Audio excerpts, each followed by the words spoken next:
오른마저도 다 주의 것이니 세상 평안과 위로 내게 없어 오직 예수뿐이네. 은혜 아니면 살아갈 수 없네. 은혜 아니면 살아갈 수가 오른마저도 다 주의 것이니 세상 평안과 위로 내게 주신 오직 예수뿐이네. 그 신계획 다 볼 수도 없고 작은 고난에 지쳐도 주께 묻힌 나의 모든 삶 버티고 견디게 하시네. 그 신계획 다 볼 수도 없고 작은 고난에 지쳐도 주께 묻힌 나의 모든 삶 버티고 견디게 하시네. 은혜 아니면 살아갈 수 없네. 은혜 아니면 살아갈 수가 나의 모든 것 다 주께 맡기니 참된 평안과 위로 내게 주신 주 예수 오직 예수뿐이네. 은혜 아니면 살아갈 수 없네. 은혜 아니면 살아갈 수가 오른마저도 다 주의 것이니 세상 평안과 위로 내게 없어도 예수 오직 예수뿐이네. 그 신계획 다 볼 수도 없고 작은 고난에 지쳐도 주께 묻힌 나의 모든 삶 버티고 견디게 하시네. 은혜 아니면 살아갈 수가 나의 모든 것 다 주께 맡기니 참된 평안과 위로 내게 주신 주 예수 오직 예수뿐이네. 참된 평안과 위로 내게 주신 주 예수 오직 예수뿐이네. 참된 평안과 위로 내게 주신 주 예수 오직 예수뿐이네.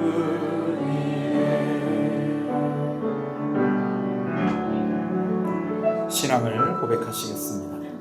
전능하사 천지를 만드신 하나님 아버지를 내가 믿사오며 그 외아들 우리 주 예수 그리스도를 믿사오니 이는 성령으로 잉태하사 동정녀 마리아에게 나시고 본디오 빌라도에게 고난을 받으사 십자가에 못 박혀 죽으시고 장사한 지 사흘 만에 죽은 자 가운데서 다시 살아나시며 하늘에 오르사 전능하신 하나님 우편에 앉아 계시다가 저리로서 산자와 죽은 자를 심판하러 오시리라.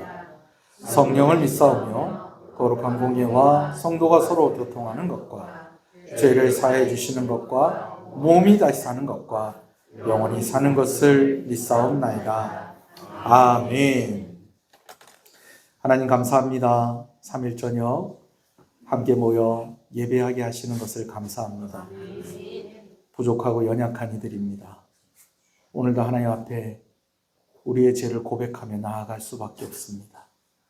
우리를 긍휼히 여기시고 이 시간 아버지 하나님 예배에 합당한 자들로 우리를 세워 주시옵소서.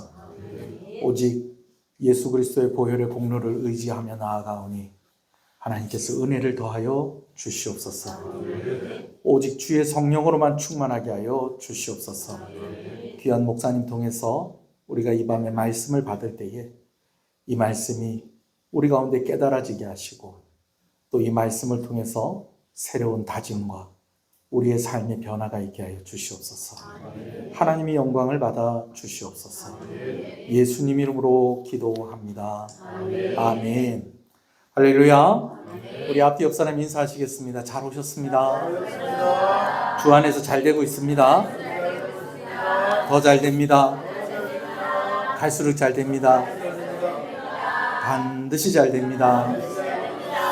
할렐루야. 제가 이미 광고를 드린 대로 오늘 귀한 목사님 오셔서 말씀을 전해 주십니다. 목사님이 직접 나오셔서 소개를 하시는 게 좋을 것 같아요. 그냥 저는 목사님 교회만 소개를 하겠습니다. 메릴랜드 크리스찬 교회 이용길 목사님 나오셔서 말씀 봉독해 주시고 말씀을 전해 주시겠습니다.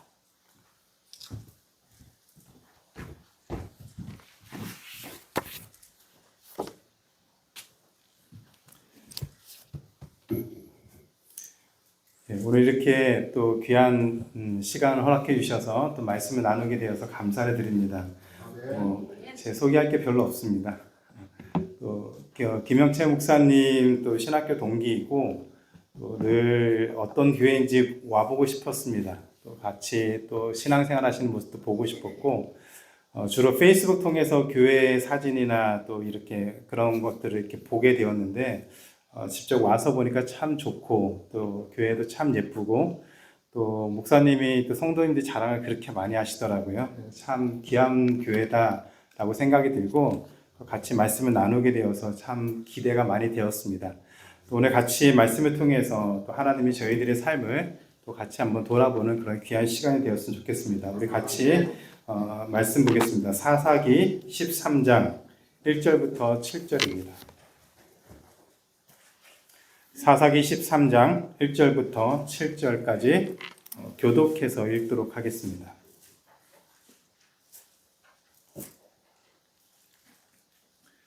교독하겠습니다. 이스라엘 자손이 다시 여호와의 목전에 악을 행하였으므로 여호와께서 그들을 40년 동안 블레셋 사람의 손에 넘겨주시니라. 소라 땅에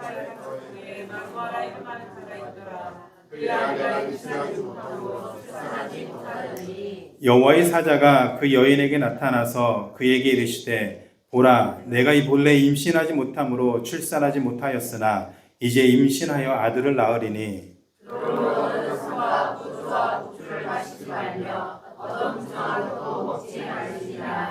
보라, 내가 임신하여 아들을 낳으리니 그의 머리 위에 삭도를 대지 말라. 이 아이는 태에서 나옴으로부터 하나님께 바쳐진 나실인이 됨이라. 그가 블레셋 사람의 손에서 이스라엘을 구원하기 시작하리라 하시니 이에 그 여인이 가서 그의 남편에게 말하이르되 하나님의 사람이 내게 오셨는데 그의 모습이 하나님의 사자에게 못 받아서 심히 두려움으로 앞서서 절제가 전수하였고 또 자기를 내게 이르지 아니하였으나. 같이 읽겠습니다. 그가 내게 이르시기를 보라, 내가 임신하여 아들을 낳으리니 이제 포도주와 독주를 마시지 말며 어떤 부정한 것도 먹지 말라. 이 아이는 태에서부터 그가 죽는 날까지 하나님께 바쳐진 나실인이 됨이라 하더이다 하니라. 아멘.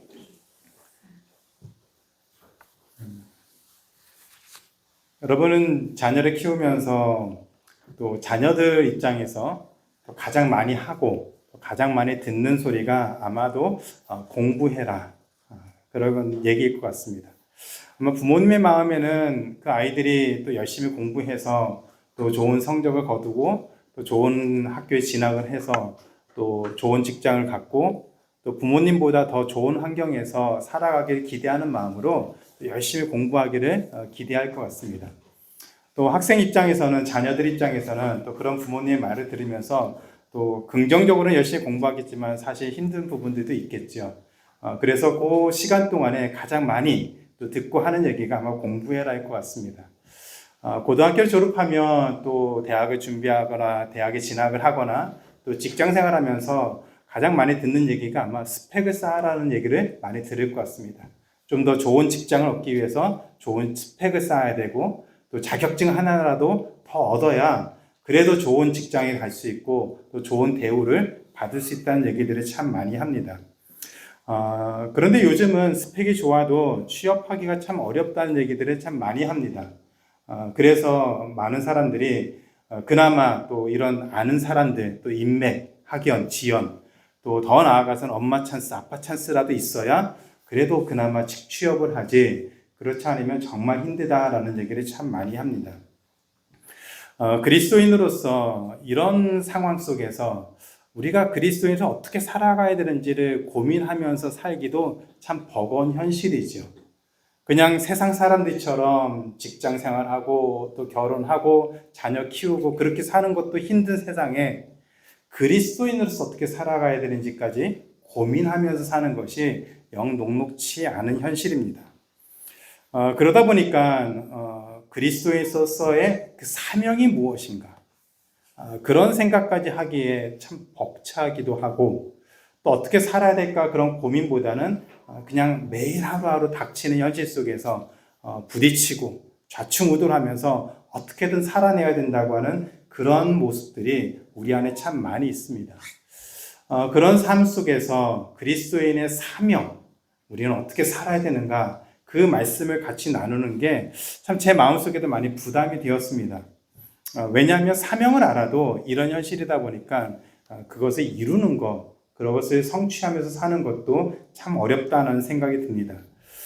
그럼에도 불구하고 오늘 그리스도인으로서 우리의 사명이 무엇이고 그 사명을 우리가 어떻게 이루면서 살아야 되는지 함께 말씀을 통해서 또 삼손의 그 이야기를 통해서 같이 한번 나눠보는 시간을 갖고자 합니다. 그래서 삼손의 이야기를 통해서 우리는 누구이고 또 그리스도인으로서 우리가 어떻게 살아야 하나님의 영광을 드러내며 사는지 오늘 말씀을 통해서 고민하고 또 함께 결단하고 또 하나님의 기뻐하시는 모습이 무엇인지 또 함께 나누는 시간을 가져보려고 합니다. 오늘 우리가 읽은 말씀 1절에 보면 이스라엘 백성은 끊임없이 우상을 숭배했다라고 시작을 합니다. 그래서 이스라엘 백성은 블레셋이라고 하는 그 이웃 나라, 하나님을 믿지 않는 그 이웃 나라의 손에 넘겨져서 40년이라는 시간 동안 그 블레셋의 속박, 구속 아니면 식민지로 살았다라고 얘기를 하고 있습니다. 그러다 어느 날 하나님의 사자가 삼손의 어머니인 이 마누아라고 하는 그 아내에게 나타나서 앞으로 태어날 아이가 있을 것이고 이 아이가 어떠한 아이인지를 설명해 주는 그런 말씀을 전해 주었습니다. 그것이 오늘 우리가 읽은 말씀 4절과 5절에 나와 있습니다. 그러므로 너는 삼가 포도주와 독주를 마시지 말며 어떤 부정한 것도 먹지 말지니라. 보라, 내가 임신하여 아들을 낳으리니 그의 머리 위에 삭도를 대지 말라. 이 아이는 태에서 나옴으로부터 하나님께 바쳐진 나실인이 됨이라. 그가 블레셋 사람의 손에서 이스라엘을 구원하기 시작하리라. 하나님은 앞으로 태어날 이 아이, 우리가 알고 있는 삼손이 블레셋으로부터 이스라엘을 구원하는 일에 귀하게 쓰임받을 수 있는 그런 사사가 될 것이라고 말씀을 하셨습니다. 그런데 이런 사사의 사명과 함께 매우 독특한, 매우 아주 희귀한 그런 말씀이 첨가가 되어 있습니다. 그의 머리 위에 삭도를 대지 마라. 이 아이는 태에서 나옴으로부터 하나님께 바쳐진 나실인이 됨이라. 그리고 7절에 이어서 삼손의 어머니가 남편에게 그 이야기를 전하는데 거기에도 동일한 표현이 들어가 있습니다. 하나님의 사자가 내게 이르기를 보라, 내가 임신하여 아들을 낳으리니 이제 포도주와 독주를 마시지 말며 어떤 부정한 것도 먹지 말라. 이 아이는 태에서 죽는 날, 그가 죽는 날까지 하나님께 바쳐진 나실인이 됨이라 하더이다. 삼손이라고 하는 이 사람은 어머니의 뱃속에서 하나님의 선택을 받았고, 그리고 태어나는 날 나실인이었고, 그리고 살아가는 모든 날 동안 나실인이었고, 죽는 날도 나실인으로 죽는다고 말씀하고 있습니다. 구약 율법에는 나실이라고 하는 독특한 제도가 있었습니다. 모든 이스라엘 백성이 다 나실인이 아니었습니다. 이스라엘 백성들 중에서 마음속에 나는 하나님을 좀 더 가까이서 내 삶의 모든 것들을 좀 들여서 더 가까이서 섬기고 싶어라고 하는 그 마음을 가진 사람이 스스로 기간을 정해서 하나님의 성전을 섬기는 사람이 나실인이었습니다. 오늘날로 예를 들면은 아마 우리 중에서 학생들 중에서 휴학을 하거나 또 직장 다니신 분 중에서 휴직을 하고서 한 1년, 2년 정도 중단기 선교로 이렇게 나가서 헌신하시는 분들이 아마 나실인처럼 이 기간을 정해서 헌신하는 그런 모습이었습니다. 자신이 기간을 정하고 그 기간 동안 나실인으로 헌신한 사람은 3가지 규칙을 지켜야 했습니다. 첫 번째가 포도주와 독주를 멀리해야 했습니다. 두 번째는 머리카락을 자르지 말아야 됐고, 세 번째는 시체를 가까이 하지 말아야 했습니다. 그런데 만약에 이 3가지 규칙 중에서 하나라도 어기면 이 나실인은 그날 정결 예식을 행하고 그의 머리카락을 다 밀어버리고 다시 그가 서원한 날 그 기간 동안 나실인으로서 헌신을 해야 했습니다. 그리고 그 기간이 끝나면 이제 원래의 삶으로 돌아가서 다른 이스라엘 백성들처럼 똑같이 살았습니다. 근데 삼손의 경우는 매우 특별했습니다. 삼손은 태어나기도 전에 하나님이 그를 나실인으로 부르셨습니다. 그리고 어머니의 뱃속에 있을 때도 나실인이라고 그렇게 말씀하셨고, 태어날 때도 나실인이었고, 나실인으로 살아야 됐고, 죽는 그 순간에도 나실인으로 죽어야 되는 종신 나실인이었습니다. 다른 말로 하면 삼손에게 있어서 나실인은 그와 뗄 수 없는, 삼손하면 우리는 보통 사사 이렇게 생각하지만 사사보다 더 중요한 것은 삼손하면 나실인, 그것도 삼손에서 나실인 빼면 nothing, 아무것도 없는 그런 존재가 바로 나실인이었습니다. 그래서 삼손의 정체성, 삼손이 누구냐, 삼손이 어떤 사람이냐라고 설명할 때 가장 먼저 해야 되는 말이 삼손은 나실인입니다. 나실인이 바로 삼손의 정체성이었습니다. 근데 여기에 아주 큰 문제가 있었습니다. 삼손이 사사로서 그 사명을 잘 감당하기 위해서는 다른 사사들처럼 기드온이나 입다나 이런 사사들처럼 전쟁을 해서 그 이스라엘을 괴롭히는 적군들로부터 이스라엘을 구원을 해야 됐습니다. 그것을 위해서 가장 먼저 해야 되는 일이 적군을 죽이는 일이었습니다. 그런데 나실인으로서 적군을 죽이면 나실인의 3번째 규칙을 어기는 것입니다. 그러면 정결 예식을 행하고 그 머리를 밀어서 다시 나실인 서원으로 나아가야 됐습니다. 사사로서 블레셋을 죽이면 와 하고서 칭찬을 받아야 됩니다. 최고의 사사라고 그렇게 칭찬을 받고 아주 잘한다라고 그렇게 칭찬을 들어야 됩니다. 그런데 나실인으로서 사람을 죽이면 칭찬이 아니라 잘못하는 것이다라고 그렇게 생각을 해야만 합니다. 그리고 그 머리카락을 밀어야 됩니다. 근데 여기에 중요한 일이 있습니다. 삼손은 우리가 알고 있는 것처럼 힘이 어마어마하게 센 사람이었습니다. 근데 삼손 스스로 이 어마어마한 힘의 근원은 그가 한 번도 밀지 않은 그 머리카락에서 그 놀라운 힘이 나온다라고 믿었습니다. 그래서 다른 사람들에게 자신의 힘의 비밀을 끝까지 지키고 가르쳐 주지 않고 자신만 그 힘의 비밀을 간직하고 그렇게 살려고 했습니다. 그런데 좀 전에 말씀드린 것처럼 나실인으로서 사람을 죽이면 정결 예식을 행하고 삼손이 믿었던 그 힘의 근원이라고 생각했던 그 머리카락을 완전히 밀어버려야 됩니다. 그러면 삼손의 그 어마어마한 힘이 없어지게 됩니다. 실제로 드릴라가 삼손의 머리카락을 밀었을 때 그가 평범한 사람처럼 되었다라고 얘기를 하고 있습니다.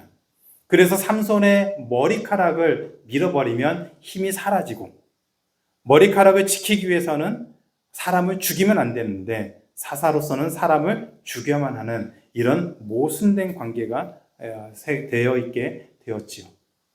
그렇다면 하나님은 왜 수많은 조합들 중에서 이 삼손에게 사사로 살아라, 그리고 너는 나시린으로 평생 살아야 된다라고 이런 말씀을 하셨을까요? 우리가 보기에는 굉장히 모순처럼 보이는 이 상황을 왜 하나님은 삼손에게 허락을 하셨을까요? 그리고 삼손을 통해서 도대체 무엇을 기대하셨을까요? 이 질문에 대해서 우리가 답을 할 수 있다면 우리는 하나님이 우리를 그리스도인으로 부르신 그 부르심에 대해서 분명한 생각과 또 방향성을 갖고 살아갈 수가 있습니다. 이것을 위해서 우리가 삼손이 사사로서 어떻게 살았는지 잠깐 살펴보겠습니다. 여러분에게 숙제를 하나 내주겠습니다. 오늘 집에 가셔서 아니면 또 내일 시간 나실 때 사사기 14장부터 16장까지를 한번 쭉 읽어보시기 바랍니다. 물론 13장부터 시작해서 전체적으로 한번 읽어보시면 더 도움이 될 것 같습니다. 14장부터 16장까지 이 삼손이 얼마나 많은 사람들을 죽였는지 그것이 쭉 기록이 되어 있습니다. 심지어는 16장에 보면은 다곤 신전에서 블레셋 사람들의 섬기는 그 신의 성전에서 삼손이 그 신전의 기둥을 무너뜨려서 수천 명의 최고위급 리더들을 다 죽여버렸습니다.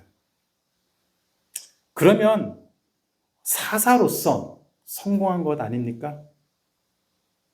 수많은 사람들을 이미 죽였고, 그리고 자신의 그 죽음과 함께 수천 명의 최고위 리더들, 사령관, 방백들, 그 모든 사람들 다 죽여버렸다면 사사로서 대단한 일을 한 것 아닙니까?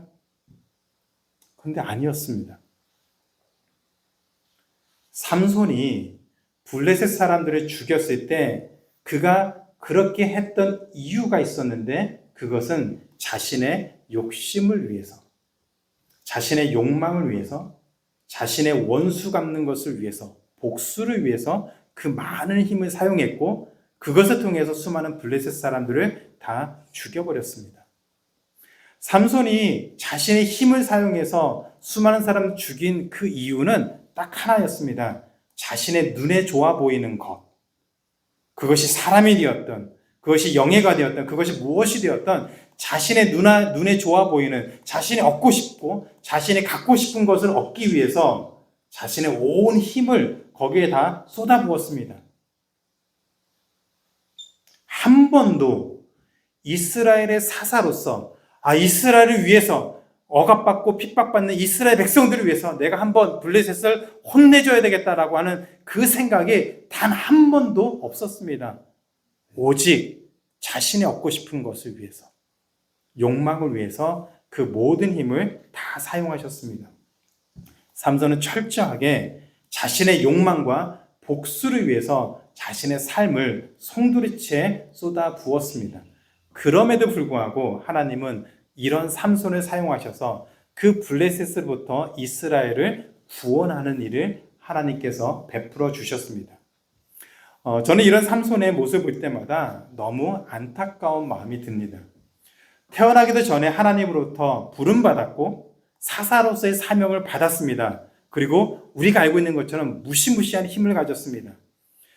소위 말해서 이스라엘을 구원하기 위한 사사로서 너무나도 좋은 스펙을 가지고 있는 사람이 삼손이었습니다. 그 전에 어떤 사사들보다 삼손은 너무너무 좋은 스펙을 가졌습니다. 다른 사사들과 비교했을 때 비교 자체가 안 되는 그런 스펙과 능력을 가진 사람이 삼손이었습니다. 그러나 삼손은 단 한 번도 그 좋은 스펙과 능력을 이스라엘 백성들을 위해서 사용하지 않았습니다. 도대체 하나님의 특별한 부르심을 받고 태어난 삼손이 어떻게 이렇게 살 수밖에 없었을까요? 너무나 뛰어난 스펙과 하나님이 주신 분명한 사명을 가졌던 삼손이 오로지 자신의 욕망과 복수를 위해서만 살았기 때문이었습니다. 그렇다면 왜 삼손이 이렇게 되었을까요? 그 이유는 딱 하나입니다. 삼손이 자신의 정체성인 나실인이라고 하는 그 정체성을 잊고 살았기 때문이었습니다. 자신이 누구인가, 나실인으로서 어떻게 살아야 되는가, 그 생각을 한 번도 갖지 못한 채 오로지 자신의 욕망과 복수를 위해서만 살았기 때문에 하나님 앞에 부끄러운 모습으로 살 수가 없었습니다.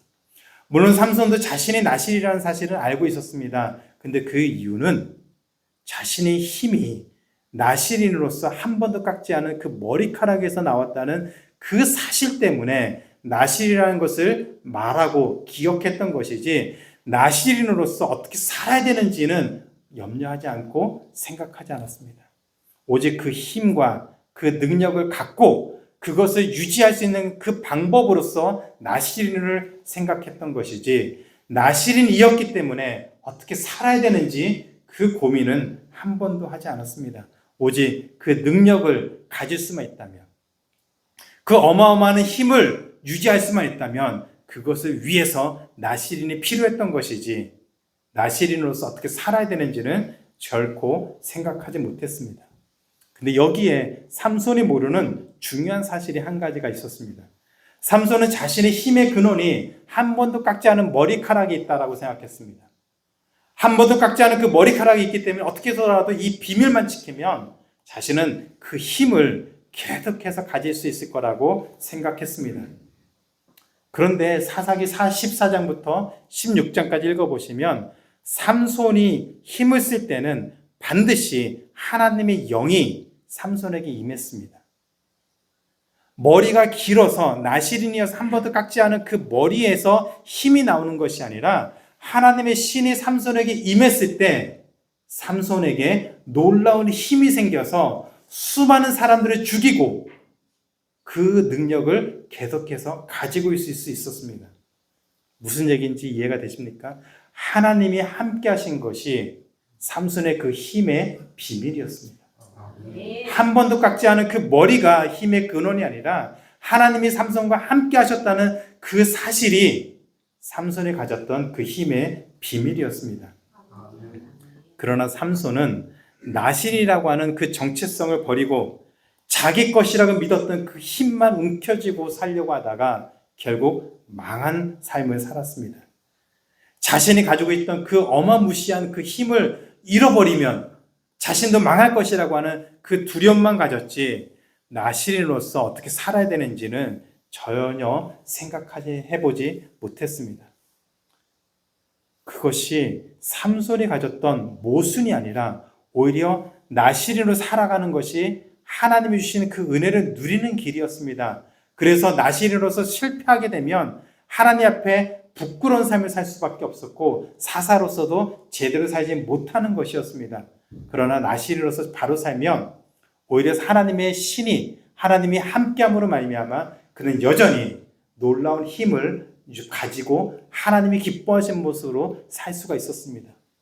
그래서 그의 머리가 밀린 다음에 하나님 앞에 기도했을 때 하나님의 삼손에게 마지막 힘을 줬을 때 블레셋의 최고위층의 사람들 3,000명이나 되는 그 수많은 리더들을 죽이는 그 일을 할 수가 있었습니다.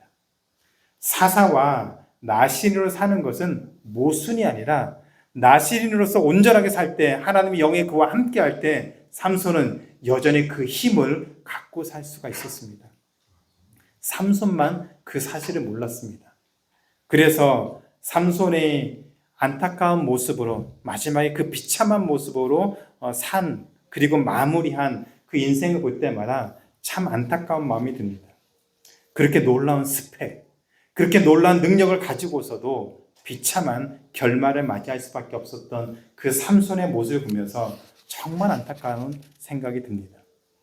그런데 삼손만 안타까운 삶을 살았을까요? 우리는 어떻습니까? 어쩌면 우리도 삼손처럼 안타까운 모습으로 살고 있지는 않습니까? 하나님은 삼손을 태에서부터 부르셨습니다. 그리고 나실인으로 살라고 하나님이 말씀하셨습니다. 그런데 하나님은 태초에 우리를 하나님의 자녀로 삼아서 선택하셔서 그리스도인으로 우리를 살게 하셨습니다. 우리 한번 말씀 찾아볼까요? 에베소서 1장 4절부터 6절입니다. 에베소서 1장 4절부터 6절입니다.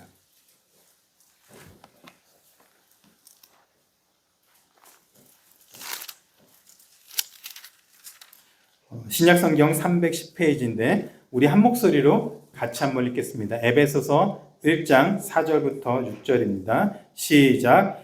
곧 창세 전에 그리스도 안에서 우리를 택하사 우리로 사랑 안에서 그 앞에 거룩하고 흠이 없게 하시려고 그 기쁘신 뜻대로 우리를 예정하사 예수 그리스도로 말미암아 자기 아들들이 되게 하셨으니 이는 그가 사랑하시는 자 안에서 우리에게 거저 주시는 바 그의 은혜의 영광을 찬송하게 하려는 것이라. 아멘. 삼손을 그가 태어나기도 전에 나시린으로 부르신 하나님, 그리고 나시린으로 살면서 그리고 마지막 죽는 순까지 나시린으로 살라고 그렇게 부르신 하나님이 태초에 창조 전에 우리를 하나님의 자녀로 불러주셨습니다. 그리고 예수 그리스도를 믿게 함으로 말미암아 우리를 그리스도인 하나님의 자녀로 우리를 불러주셨습니다. 그래서 삼손에게 나실이라는 것이 그의 정체성인 것처럼 우리의 정체성은 그리스도인입니다. 하나님이 태초에 우리를 부르셔서 예수 그리스도를 믿게 하셔서 그리스도인으로 이 땅에 살게 하신 것이 바로 우리의 정체성입니다. 하나님의 자녀인 그리스도인, 이 그리스도인이라고 한 정체성을 이 세상에서 드러내며 사는 것이 바로 하나님이 우리에게 주신 사명입니다. 그리스도인이라는 정체성을 가지고 우리가 어떻게 살아야 되는지를 고민하면서 하루하루 사는 것, 그것이 바로 우리가 붙잡고 살아야 되는 사명입니다.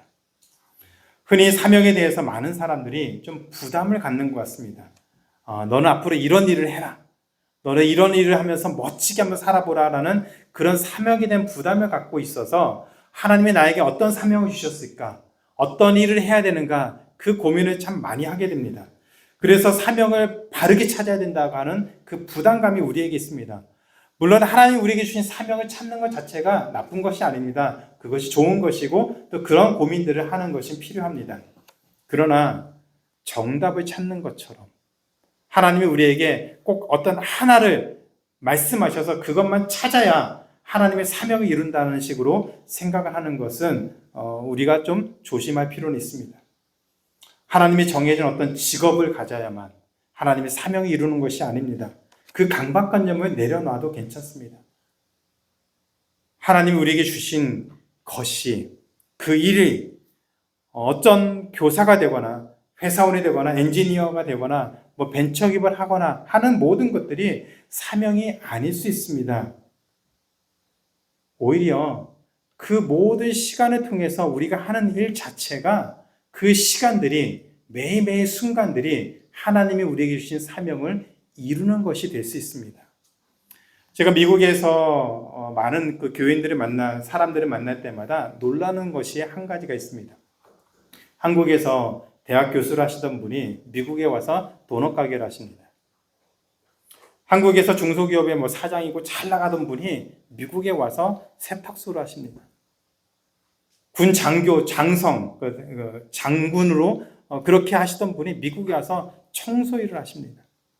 그 일 자체가 잘못된 것, 낮고 잘못된 것이 아니라 전혀 다른 삶을 살고 있는 분들이 너무나도 많습니다. 그러면 그런 분들은 사명을 잃어버린 것일까요? 한국에서 대학 교수 하시던 분이 도넛 가게 하시면 그런 분들은 사명을 잃어버린 것입니까? 직장생활 하다가 어떤 일을 하다가 비즈니스 하다가 그 일을 못하게 되면 실직하게라도 되면 그분은 사명을 놓친 것입니까? 하나님 앞에 불충한 것입니까? 그렇지 않습니다. 그런 일을 할 수도 있고 다른 일을 할 수도 있습니다. 일 자체가 우리에게 주신 하나님이 주신 사명이 아닙니다. 하나님이 우리에게 주신 사명은 우리가 그리스도인으로서 하나님의 영광을 드러내면서 복음을 전하며 사는 매일매일의 삶이 하나님이 우리에게 주신 사명입니다. 우리가 무슨 일을 하든지 우리가 어떤 직업을 갖든지 그 일을 통해서 매일매일의 순간 만나는 모든 사람들과의 삶 속에서 하나님의 영광을 드러내고 복음을 전하고 사는 그 순간이 하나님이 우리에게 주신 사명을 이루는 순간입니다. 이 사명을 이루기 위해서 먹고 사는 문제를 해결해야 되고 사람들과의 만남을 가져야 됩니다. 결혼도 해야 되고 자녀도 낳아야 됩니다. 그 모든 과정이 하나님이 우리에게 주신 사명을 이루는 시간인 것을 기억하셔야 됩니다. 그래서 우리가 하는 모든 일이 하나님이 우리에게 주신 사명을 이루는 삶이라는 것을 분명히 기억하시기 바랍니다. 따라서 하나님의 뜻을 잘못 찾거나 실패에 대한 두려움을 내려놔도 괜찮습니다. 우리가 하나님의 뜻을 찾고 그 사명을 찾는 과정에서 기도하면서 선택해도 때로는 실수할 수 있고 실패할 수 있습니다. 어쩌면 우리가 생각한 것이 아니라 우리가 생각지 못한 어떤 결론에 이를 수도 있습니다. 그것 때문에 아픈 시간을 가질 수도 있습니다. 그렇다고 해서 하나님이 우리를 죽이듯이 막 쳐다보면서 너 이것밖에 못해? 너 이것밖에 안 돼? 그렇게 우리를 질책하는 분이 아니십니다. 오히려 우리를 끝까지 인내하시면서 우리가 하나님이 기뻐하신 뜻대로 다시 돌이키고 회복되도록 기다리시고 이끌어 가시는 분이 바로 하나님이십니다. 따라서 우리가 하는 모든 일 속에서 때로는 실수하고 실패한다는 그 두려움, 정답을 찾아야 된다고 하는 그 두려움과 그 강박관념을 내려놓고 매일매일 주어진 시간 속에서 하나님의 뜻을 구하고 주어진 시간 속에서 하나님이 기뻐하시는 것을 고민하는 곳에 살아간다면 그 과정이 하나님의 뜻을 이루는 사명을 이루는 길임을 기억하시기 바랍니다. 오히려 그 시간들 속에서 우리가 실패할 수도 있습니다. 실수할 수도 있습니다. 그 과정을 통해서 오히려 하나님이 일하시는 것을 우리는 반드시 복도할 수가 있습니다. 한번 말씀을 같이 보겠습니다. 로마서 8장 28절입니다. 잘 아시는 구절일 텐데 로마서 8장 28절 같이 한번 한 목소리로 읽어보겠습니다. 로마서 8장 28절입니다. 시작. 우리가 알거니와 하나님을 사랑하는 자 곧 그의 뜻대로 부르심 입은 자들에게는 모든 것이 합력하여 선을 이루느니라. 아멘. 하나님의 사랑하시는 우리들이 살면서 만드는 그 모든 일이 하나님이 보시기에 선하신 쪽으로 하나님이 만들어 가겠다고 하신 약속입니다. 우리가 일부러 잘못하고 죄를 지어도 된다는 그런 말이 아닙니다. 우리가 기도하고 하나님의 뜻을 구하는 가운데 선택한 일이 어쩌면 실패가 될 수도 있고 실수가 될 수도 있습니다. 우리는 최선을 다한다고 했는데 그 일이 우리의 최선이 아니라 우리의 잘못된 판단이 될 수도 있습니다. 그럼에도 불구하고 하나님이 그런 우리의 판단과 실수라도 더 선한 결과가 되도록 이끄시겠다고 하는 하나님의 약속입니다. 우리는 그 약속을 가지고 이 땅을 살아가는 하나님의 자녀입니다. 그래서 우리의 죄와 연약함 때문에 생긴 그 실패일지라도 하나님의 영광을 위해서 하나님의 모든 것을 가장 선하신 길로 인도하시겠다고 하는 하나님의 약속입니다. 하나님의 의지가 담긴 약속입니다. 그렇기 때문에 실패해도 실수해도 하나님이 우리를 버리지 않습니다. 거기에 대한 두려움을 내려놔도 괜찮습니다. 그리고 좌충우돌하면서 하나님의 뜻이 무엇인지 어떻게 살아야 되는지 고민하면서 판단하고 결정하는 그 모든 시간이 우리 하나님이 기뻐하시고 우리를 이끌어 가시는 시간인 것을 기억하시기 바랍니다. 그 모든 과정이 하나님의 뜻을 이루는 과정입니다. 그때 기억해야 될 것이 우리가 그리스도인으로서 고민하는 것입니다. 하나님의 사명은 그리스도인이라고 하는 그 정체성을 잃어버린 채 살아갈 수가 없습니다. 우리가 하는 모든 일들이 그리스도인이라고 하는 그 생각 없이 한다면 세상 사람들과 똑같이 살아갈 수밖에 없습니다.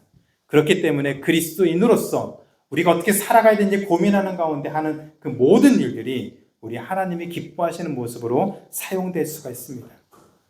그렇기 때문에 지금부터 주어진 시간들 속에서 그리스도인으로서 우리가 어떻게 살아가야 되는지를 고민하면서 주어진 삶을 산다면 하나님이 그런 우리의 삶을 통해서 하나님이 기뻐하시는 모습으로 인도하실 줄로 믿습니다. 그리스도인이라고 하는 그 정체성을 지키고 그에 맞는 삶을 살기 위해서 고민하고 직장 생활하고 결혼을 하고 자녀를 양육하고 그리고 사람들과 만나는 그 모든 시간 속에서 고민하면서 한다면 하나님이 그런 우리를 세상의 빛과 소금으로서 살게 하실 줄로 믿습니다. 우리는 그런 존재입니다. 그런 존재인데 세상 속에서 그 존재됨을 드러내지 못하고 살기 때문에 지금 기독교가 세상에서 손가락질 당하면서 개독교 소리 듣고 교회라고 하면 사람들이 쳐다보지도 않는 그런 안타까운 현실을 살고 있습니다.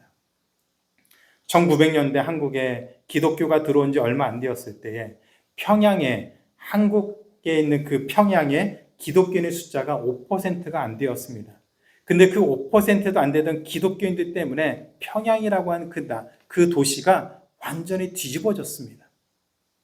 5%도 안 되는 그 기독교인들이, 그리스도인으로서 살려고 하는 그 몸부림 때문에 그 지역 자체가 완전히 변화가 되었습니다. 그리스도인으로 살아가는 한 분 한 분의 삶이 세상에 어떤 영향력을 행사하는지 우리는 분명히 봐야만 합니다.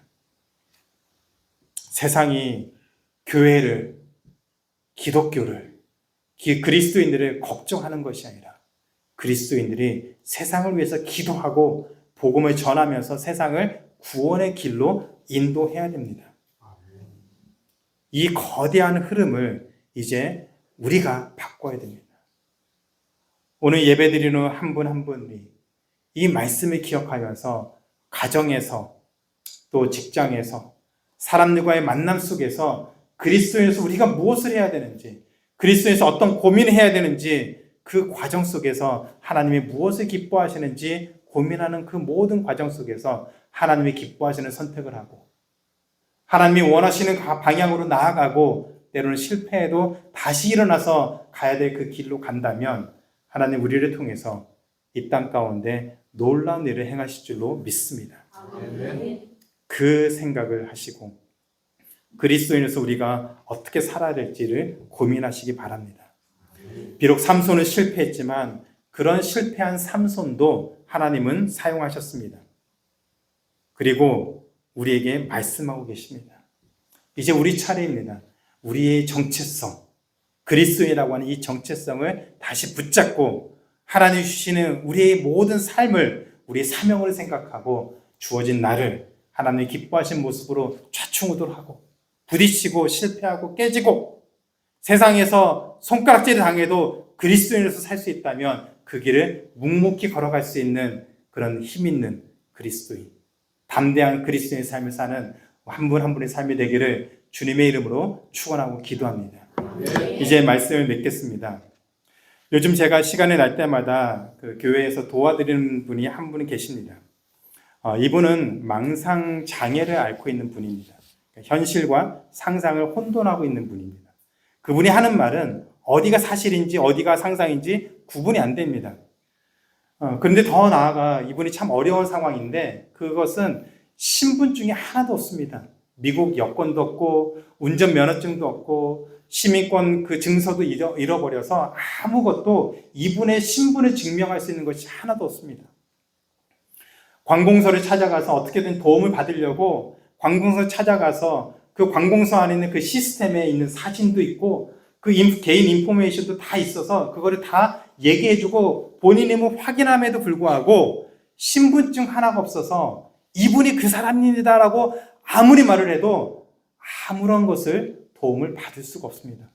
그래서 그분을 데리고 모시고 다닐 때마다 너무너무 답답합니다. 이 사람인데 다 알고 있는데 서로 알고 있는데도 그 신분증 하나, 여러분의 주민등록증 같은 거 그거 하나가 없어서 아무 도움을 받을 수가 없습니다. 그런데 그리스도인이라고 하는 그 정체성이 없어서 세상에서 우리가 누구인지 드러내지도 못하는 그런 모습이 마치 그분이 그 신분증 하나가 없어서 아무리 내가 이 사람입니다라고 말을 해도 그쪽에서 믿어주지 않아서 아무런 도움받지 못한 채 살아가는 그 모습이 아닐까라는 생각을 해봅니다. 우리는 그리스도인이라고 말하지만 우리 삶이 그리스도인답지 못하고 그리스도인으로서 세상의 빛과 소금의 역할을 감당하지 못해서 세상 사람들과 똑같이 살아가는 그런 모습은 아닌가, 그런 생각이 참 많이 듭니다. 아마 여러분 세상을 살아가면서 요즘 취업하기도 힘들고 사기도 극성이고 그래서 먹고 살기도 정신없이 바쁘고 세상을 암담하고 불안하다는 얘기 참 많이 합니다. 그래서 그리스도인으로서 살아가는 것이 정말 힘들다고 얘기합니다. 그럴수록 그럼에도 불구하고 그리스도인이라고 하는 우리의 정체성, 그것을 반드시 붙들고 살아야 됩니다. 정체성을 놓치고 자기 욕심 붙들고 살았던 삼손에게도 하나님은 은혜를 주셨는데, 만약에 우리가 그리스도인이라고 하는 하나님의 자녀라고 하는 이 정체성 붙들고 살려고 몸부림친다면 그런 우리를 하나님이 어떻게 사용하시겠습니까? 그거 내팽개치고 살았던 그 삼손도 하나님의 그 인생을 들어서 쓰셨는데, 우리가 주어진 모든 시간을 하나님의 영광을 위해서 그리스도인으로서 예수 믿는 사람으로서 어떻게 살아야 될지 고민하면서 매일매일 주어진 삶을 산다면 그런 우리를 하나님이 어떻게 인도하실까요? 기대가 되지 않습니까? 하나님의 자녀로서 주어진 삶을 살기 위해서 몸부림친다면 하나님이 어떤 은혜를 주실지 기대가 되지 않습니까? 기대하셔도 됩니다. 하나님이 우리를 얼마나 놀랍고 위대하게 사용하실지 기대하셔도 됩니다. 우리 얄팍한 머리로 생각할 수 없는 크고 놀라운 하나님의 그 은혜의 자리로 우리를 인도하실 줄로 믿습니다. 삼손은 능력이 없어서 실패한 것이 아니었습니다. 나실이라고 하는 자신의 정체성을 잊고 살았기 때문에 실패했습니다. 그리고 그 인생의 마지막이 어땠는지 우리는 말씀을 통해서 확인할 수 있습니다. 이제 우리에게 새 날이 펼쳐집니다. 우리가 그리스도인으로서 어떻게 살아야 되는지를 고민하고 살아가는 그 인생이 된다면 하나님 우리를 어떻게 인도하실지, 반드시 그 삶이 어떻게 될지 기대하고 살아가실 줄로 믿습니다. 우리 한번 그런 인생을 살고 하나님의 영광됨을 위해서 살아갈 때 하나님 우리 한 사람 한 사람 가정을 회복시키고 또 우리를 통해서 교회를 회복시키고 하나님 기뻐하신 놀라운 역사들이 일어나는 그 현장에 쓰임받는 하나님의 한 분 한 분 자녀들 되기를 주님의 이름으로 축원하고 기도합니다. 같이 한번 기도하시겠습니다. 지금도 살아계셔서 우리의 모든 생사화복을 주관하시는 하나님, 하나님이 저희를 예수 믿게 하시고 그 부르심에 응답하게 하시고 또 하나님의 자녀로 이 땅에 살게 하시니 감사를 드립니다. 우리 살아가는 이 세상의 삶이 고단하고 녹록치 않고 때로는 어려움과 좌절과 고통이 있고 좌충우돌하면서 실수하고 실패하기도 하는 그런 연약한 인생을 살아가고 있습니다. 그럼에도 불구하고 우리는 하나님의 자녀입니다. 예수 그리스도의 핏값으로 하나님이 부르신 그리스도인으로 이 땅을 살게 하셨습니다. 하나님, 우리가 다시 이 사실을 기억하고 믿음으로 고백하며 그리스도인으로서 무엇을 해야 될지 고민하며 주어진 삶을 살아갈 수 있게 하여 주시옵소서. 우리는 능력이 없습니다. 우리는 삼손과 같은 능력이 없습니다. 그러나 우리는 그리스도인이 되었습니다. 그리스도인으로서 하나님의 기뻐하신 뜻이 무엇인지 가정에서, 직장에서, 사람들과의 관계 속에서 모든 만남 가운데 드러내며 살 수 있는 하나님의 귀한 자녀가 되게 하여 주시옵소서. 모든 말씀 감사드리며 예수님의 이름으로 기도드립니다. 아멘.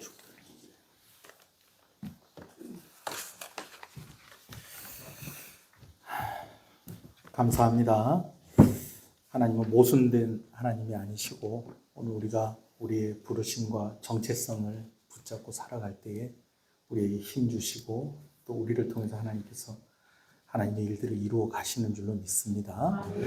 이제 목사님 나오셔서 축복 기도해 주시고 예배를 마치겠습니다.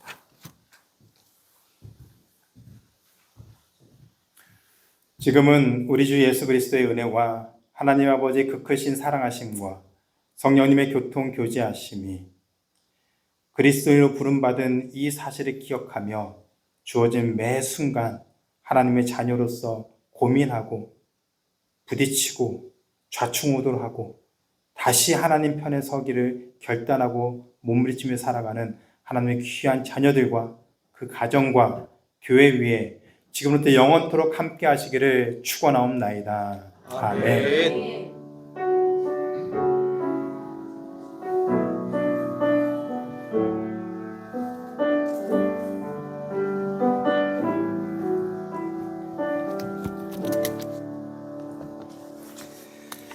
할렐루야.